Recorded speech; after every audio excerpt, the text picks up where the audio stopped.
딸아, 내가 만약 우리 가문에 먹칠을 한다면 그날로 너는 우리 딸이 아니다. 아버지의 이 한마디는 너무 차갑고 냉소적이었습니다. 케냐 나이로비 최고급 주택가에서 자란 저는 태어날 때부터 명문가의 딸이라는 짐을 지고 살았어요. 아버지는 케냐 정계의 거물이었고 저희 집 거실 벽면을 가득 채운 사진들은 아버지와 대통령, 장관들이 함께 찍은 것들이었죠. 케냐에서 저에게 접근했던 남자들은 모두 아버지께서 누구신지요? 부터 물어보는 사람들이었어요. 사랑이 아니라 계산이었죠. 미국 보스턴으로 유학을 떠나는 날, 아버지가 마지막으로 하신 말씀이 있었어요. 좋은 사람 만나거든 반드시 우리에게 먼저 상의해라. 문제없는 집안인지 확인해야 한다. 그런데 운명이란 게 참 무서운 것 같아요. 미국에 온 지 1년이 지난 어느 금요일 밤, 의과대학 도서관에서 밤늦게 공부하고 있었는데 갑자기 정전이 됐어요. 캄캄한 도서관에서 당황하고 있는데 옆자리에서 스마트폰 손전등을 켜준 사람이 있었죠. 괜찮으세요? 놀라셨죠? 목소리가 너무 따뜻했어요. 그가 바로 성규였습니다. 전기가 다시 들어오고 나서야 그 얼굴을 제대로 볼 수 있었어요. 동양인이었는데 눈이 정말 선하더라고요. 혹시 의학 공부하세요? 매일 밤 여기서 보는 것 같은데. 네, 간호학과예요. 당신은요? 의대 3년 차입니다. 한국에서 왔어요. 그 이후로 매일 밤 도서관에서 만나 이야기를 나누게 됐어요. 성규는 관심사가 완전히 달랐어요. 자밀라는 어떤 간호사가 되고 싶어요? 지금까지 아무도 제 꿈에 대해 진지하게 물어본 사람이 없었거든요. 케냐에 돌아가서 가난한 사람들을 위한 의료봉사를 하고 싶어요. 성규의 눈이 반짝였어요. 정말 멋진 꿈이네요. 저도 그런 의사가 되고 싶어요. 그 순간 가슴이 뛰었어요. 제 꿈을 이해해주는 사람을 처음 만났거든요. 한 달이 지나면서 성규에 대해 더 알게 됐어요. 오늘 7살 아이가 수술받았는데 마취에서 깨어나서 제일 먼저 엄마는 괜찮아요? 라고 물어봤어요. 성규가 환자 이야기를 할 때면 눈물을 글썽이기도 했죠. 이 사람의 마음이 얼마나 따뜻한지 느낄 수 있었어요. 자밀라, 우리 함께 미래를 그려봐요? 석 달 후 성규가 고백했을 때 저는 이미 답을 정해놓고 있었어요. 케냐에서 느꼈던 답답함. 계산적인 만남들과는 완전히 다른 순수한 사랑이었거든요. 그래요, 저도 함께하고 싶어요. 하지만 그 순간 가슴 한구석에서 불안감이 스쳐갔어요. 언젠가는 부모님께 인사드려야겠어요. 성규가 이 말을 했을 때 저는 등골이 서늘해지는 걸 느꼈어요. 케냐의 아버지께서 이 소식을 들으시면 정말 상상만 해도 끔찍했거든요. 그때는 몰랐어요. 진짜 시련은 이제 막 시작된 거라는 걸 말이에요. 성규와 사귄 지 6개월이 지났을 때 뜻밖의 일이 벌어졌습니다. 자밀라, 큰일 났어. 룸메이트 사라가 급하게 달려와서 말했어요. 케냐에서 전화 왔는데 아버지가 지금 당장 전화하라고 하시던데? 목소리가 장난 아니었어. 가슴이 쿵 떨어졌습니다.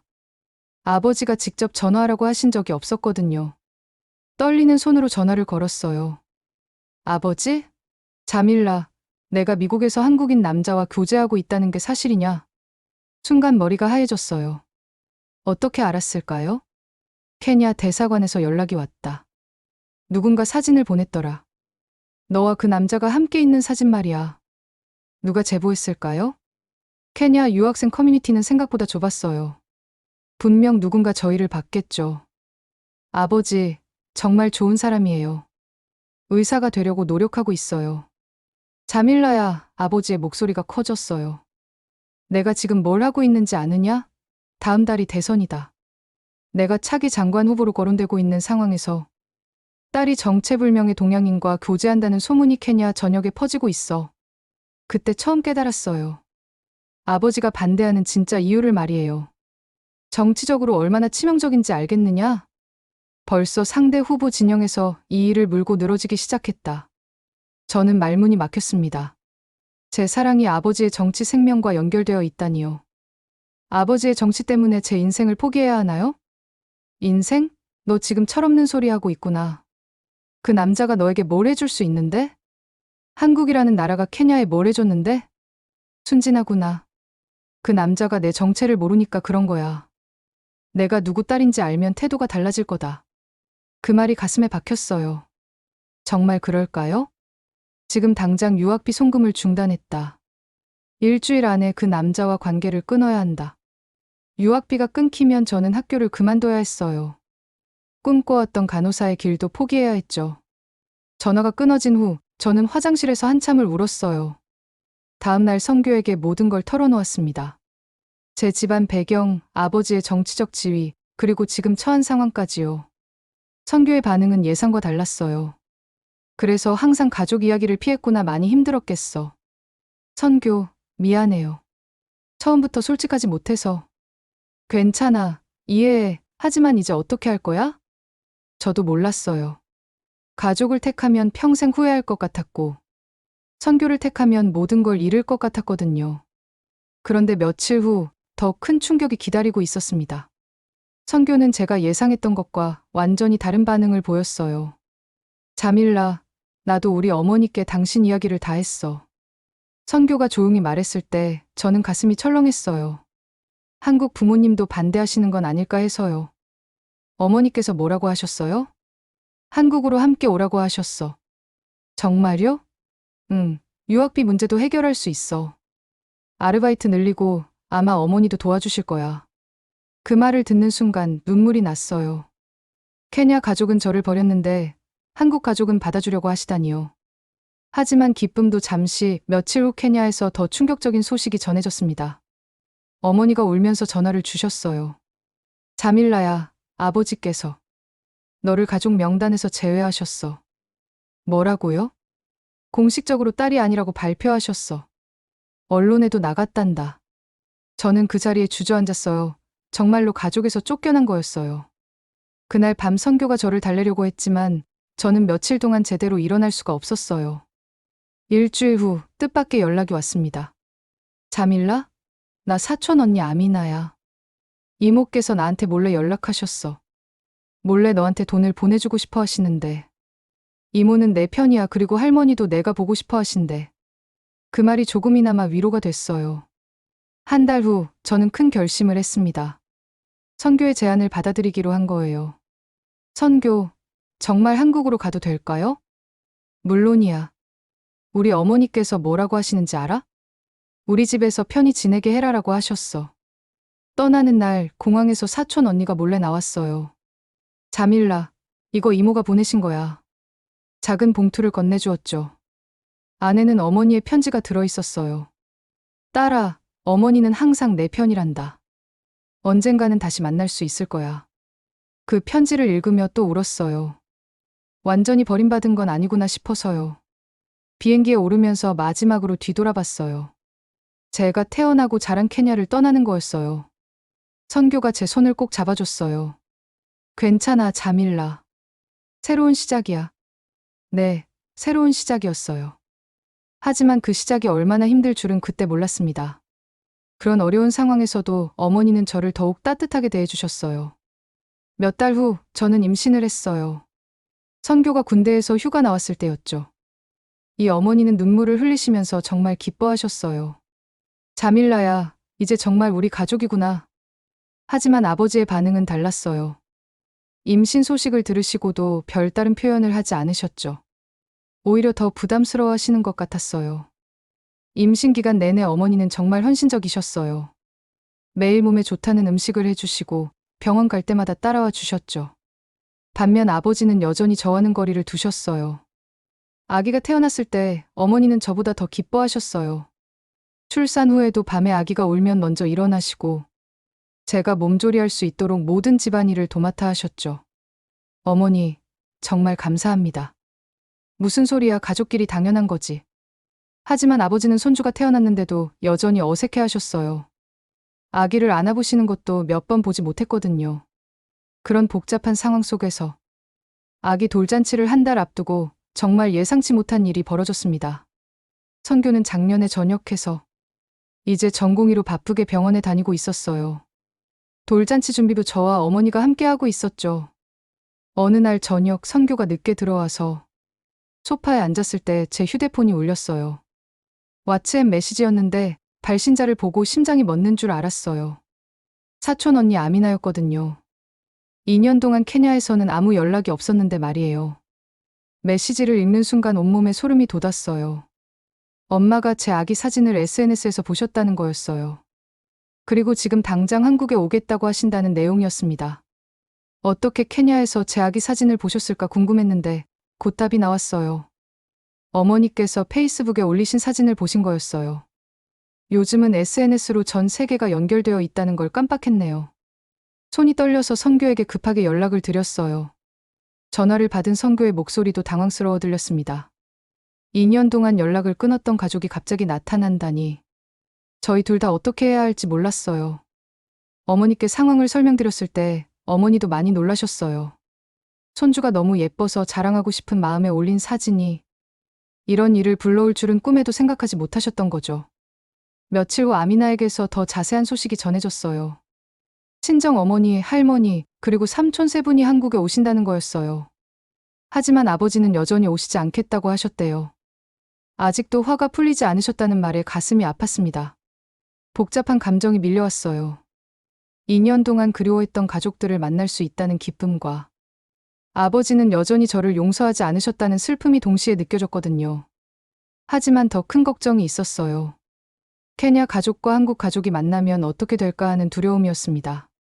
시아버지는 저에게도 아직 마음을 열지 않으셨는데 케냐 가족까지 오시면 상황이 더 복잡해질 것 같았어요. 실제로 시아버지는 이 소식을 듣고 더욱 불편해하셨어요. 외국 사람들과 어떻게 소통해야 할지, 어떻게 대접해야 할지 걱정이 많으신 것 같았습니다. 반면 시어머니는 걱정과 함께 설렘도 보이셨어요. 제 가족들을 잘 대접해드리고 싶어 하시면서도 케냐 음식은 어떤 걸 좋아하실지, 어떻게 준비해야 할지 고민이 많으셨죠. 돌잔치를 일주일 앞두고 드디어 케냐 가족들이 한국에 도착한다는 최종 연락이 왔어요. 2년 동안 그리워했던 가족들을 만날 수 있다는 기쁨과 두 완전히 다른 문화의 가족들이 만나는 것에 대한 걱정이 뒤섞인 채로 저는 인생에서 가장 중요한 순간 중 하나를 맞이하려 하고 있었습니다. 드디어 그날이 왔습니다. 인천공항에서 친정 가족들을 기다리는 동안 가슴이 터질 것 같았어요. 2년 만에 보는 어머니의 첫 마디가 충격적이었어요. 자밀라, 내가 얼마나 야위었니? 고생 많이 했구나. 그리고 시어머니를 보시더니 차가운 표정을 지으셨어요.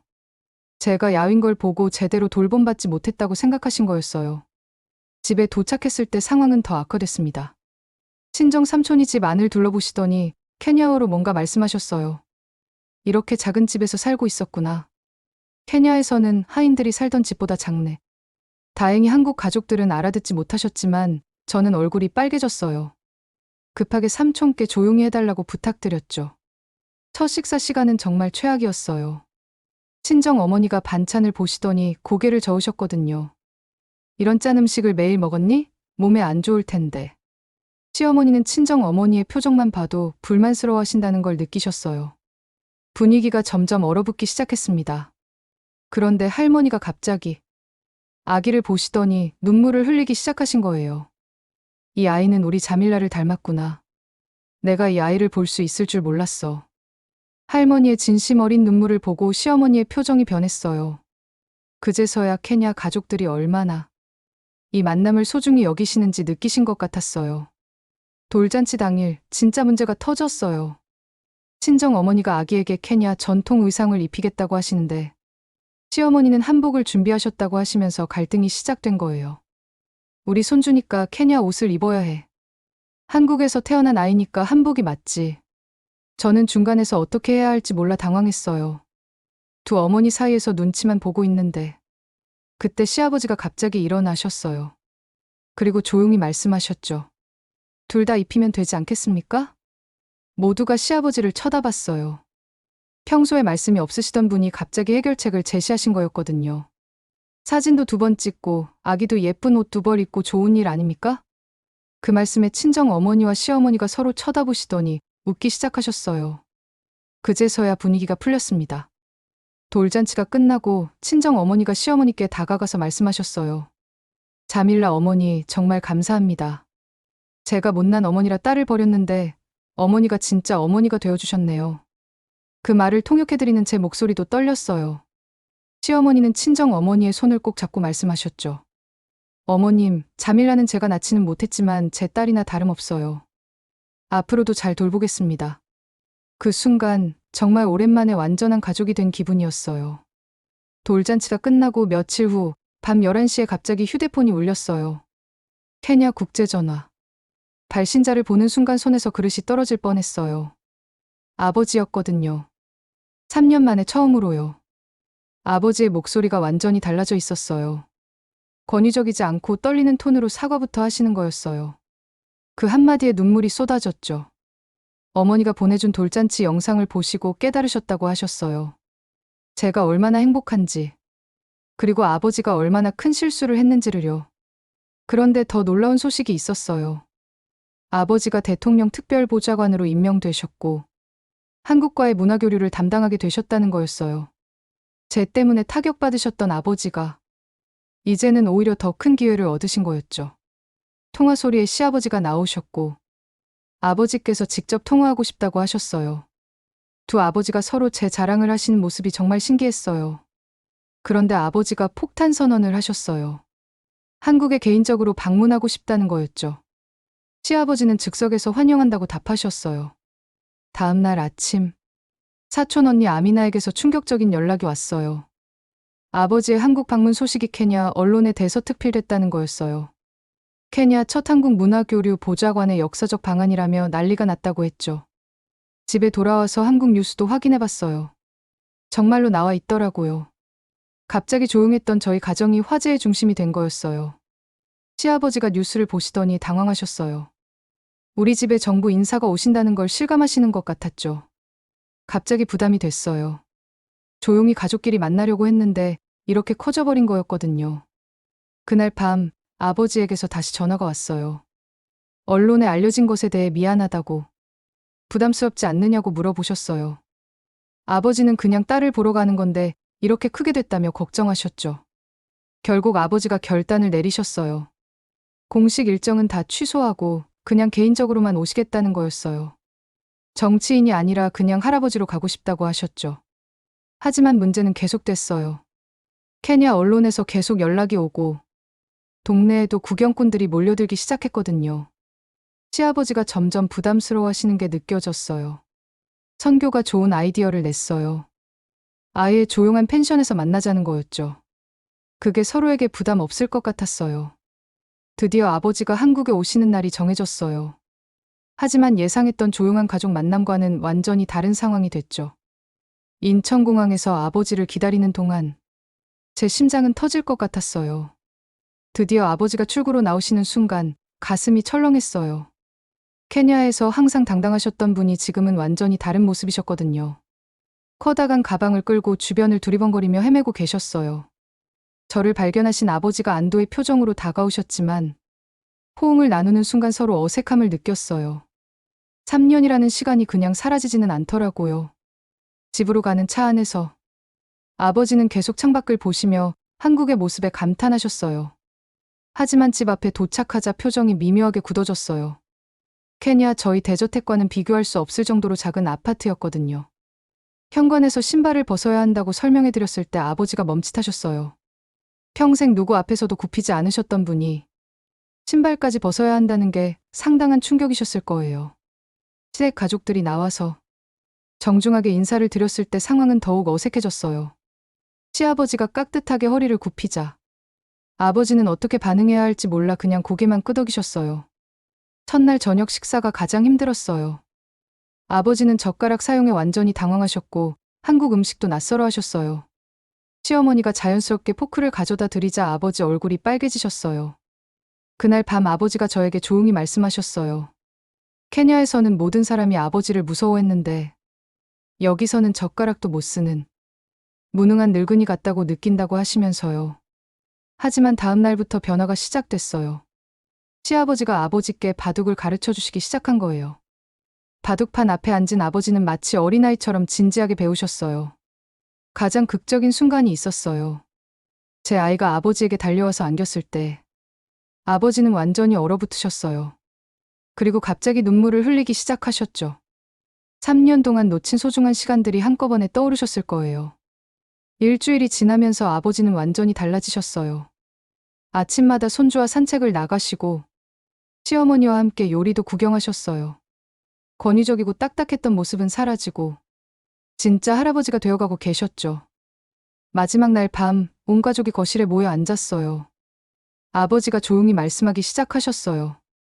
케냐에서는 모든 사람이 아버지를 두려워하거나 이용하려고 했는데, 여기서는 그냥 평범한 할아버지일 뿐이라고. 그런데 그게 훨씬 행복하다고 하셨어요. 시아버지도 말씀하셨어요. 처음엔 어떻게 대해야 할지 몰라 부담스러웠는데, 지금은 진짜 가족 같다고 느낀다고요. 그때 제 아이가 갑자기 일어나서 두 할아버지 사이로 가더니 양쪽 손을 잡았어요. 그 순간 모든 사람이 웃음을 터뜨렸죠. 이 아이가 우리를 하나로 만들어주는 다리 같았어요. 다음날 공항에서 아버지를 배웅할 때 정말 많은 변화를 느꼈어요. 오실 때와는 완전히 다른 편안한 표정이셨거든요. 아버지가 마지막으로 말씀하셨어요. 한국에서 가장 크게 배운 건 진짜 행복은 권위나 체면이 아니라 가족의 사랑에서 나온다는 거라고요. 아버지의 마지막 포옹은 처음과 달리 전혀 어색하지 않았어요. 진짜 화해한 가족의 포옹이었거든요. 그 후로 저희는 정말 특별한 가족이 되었어요. 매주 화상통화로 만나고 방학 때마다 서로 방문하는 평범하지만 소중한 가족이 되었죠. 지금 제 아이는 8살이에요. 케냐 할아버지와 한국 할아버지 모두를 똑같이 사랑하고 두 나라 언어를 자유자재로 구사하며 자라고 있어요. 이 아이에게는 국경이 전혀 장벽이 아니에요. 아버지는 케냐에서 한국어 교실을 열어 많은 사람들에게 한국 문화를 소개하고 계세요. 저도 작은 일이지만 두 나라를 잇는 다리 역할을 하고 있고요. 이 이야기를 들려드리는 이유는 누군가에게 용기를 주고 싶어서예요. 사랑 때문에 힘들어하는 분들께 말씀드리고 싶어요. 처음엔 모든 게 반대하고 막막해 보일지 모르지만 진정한 사랑은 결국 모든 걸 이겨낼 수 있어요. 시간이 오래 걸릴 수도 있고 어색하고 힘든 순간들도 많을 거예요. 하지만 포기하지 않으면 분명히 길이 열려요. 국경도 문화도 심지어 가족 간의 깊은 갈등도 사랑의 힘 앞에서는 무너진다는 걸 직접 경험했거든요. 제 아이가 자라서 엄마가 용감했다고 말해준다면 그게 제 인생 최고의 보상일 거예요. 그리고 이 아이도 언젠가 자신만의 용감한 사랑을 찾아 나서길 바라며 오늘도 행복하게 살아가고 있습니다. 모든 분들께 전하고 싶은 말이 있어요. 용기를 잃지 마세요. 진심은 반드시 통합니다. 그리고 진정한 사랑 앞에서는 어떤 장벽도 결국 무너진다는 걸 믿어주세요.